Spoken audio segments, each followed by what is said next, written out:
ainsi que vos collaborateurs, chers collègues, honorables députés.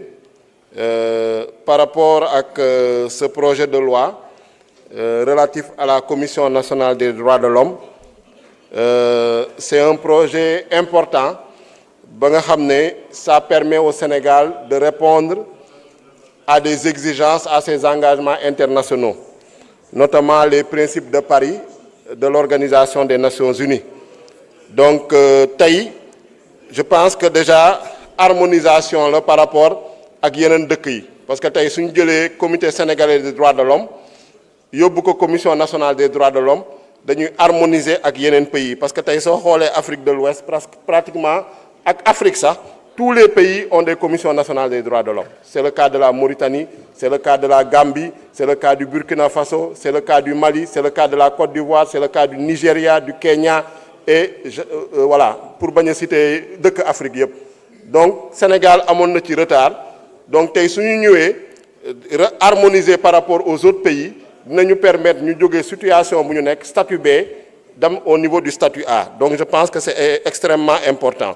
Leneen luñ ci gis également gis nañ ni quand même c'est un organisme consultatif parce que bee passé bu ñu indilee le projet de loi portant suppression du Conseil économique social et environnemental ak HCCT dañu ne fonction de consultation et concertation yi ñan nañ koy jox ñu ne ñun lu ñu répondroon mooy dans les secteurs il y a des organismes consultatifs qui sont dédiés soo demee secteur de la justice soo demee secteur du travail il y a un conseil national consultatif secteur des droits de l'homme il y a un organisme consultatif donc la fonction de consultation de dialogue et de concertation ne sera pas supprimée elle subsistera et ay spécialistes ñoo fay nekk nga xam ne jëlee nañu membres yi dañuy jëlee membres yi ci 29 réduire ko à 12 cela participe également je pense de la rationalisation. Donc c'est extrêmement important. Mais lu ci ëpp solo mooy c'est un acte de souveraineté parce que en général suñu nee droits de l'homme rek souvent c'est des ONG internationales ou même des organisations de la société civile nationale dont les activités sont financées par des bailleurs de fonds internationaux nga xam ne souvent peut-être seeni valeurs ak seeni principes dina am décalage par rapport nous à nos valeurs nationales par rapport également à notre culture. Donc c'est important de manière souveraine que nous ayons notre propre commission nationale, notre propre conception et notre propre doctrine des droits de l'homme. Nous devons développer, défendre, promouvoir. Nous devons influencer par rapport à des choses qui sont importées et qui sont contraires à nos valeurs. Donc c'est un élément de souveraineté et c'est extrêmement important. Effectivement, si nous avons les droits de l'homme, on pense aux droits civils, on pense aux droits politiques. Mais il faut qu'on accentue surtout sur les droits économiques, sociaux, culturels, environnementaux. Parce que le principal problème du Sénégal, c'est des problèmes de type économique, de type social, culturel et environnemental. C'est vrai que les droits fondamentaux, droit à la vie, liberté, c'est très important.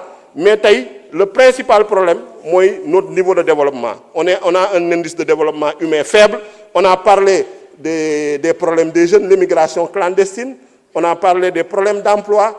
On a parlé de la situation économique difficile, mais si on lutte activement contre la corruption, on met fin à l'impunité, on engage en tout cas la réduction des comptes équitablement, c'est-à-dire sans distinction entre qui fait le phare ou le feu le phare, on arrivera à préserver les ressources, augmenter les ressources. Nous avons dans l'emploi, nous avons dans la santé, nous avons dans l'éducation. Nos jeunes auront en tout cas, auront de l'emploi, bourse de sécurité familiale, on y mettra fin parce que nous, notre projet, ce n'est pas d'entretenir la pauvreté, c'est d'y mettre fin et de permettre aux ménages, nous avons les moyens de subvenir dignement à leurs besoins pour être indépendants, pour être autonomes. Donc le fait d'entretenir une bourse de sécurité familiale, c'est une finalité. Donc, loolu laa bëggoon wax ci projet bi de wax nag nañ ko voter gis nañ également des éléments extrêmement importants ci amendement bi gis nañ ci appel à candidature donc pour nous vraiment nous saluons vraiment cet acte là d'intégrer l'appel à candidature dans ce projet là. Je vous remercie et di fàttali nag monsieur le ministre le tribunal de grande instance de Sédhiou, le tribunal d'instance de Goudomp et le tribunal d'instance de Bounkiling pour la construction dans les meilleurs délais. Je vous remercie. Merci, cher collègue. La parole est à notre collègue Abdou Mbow.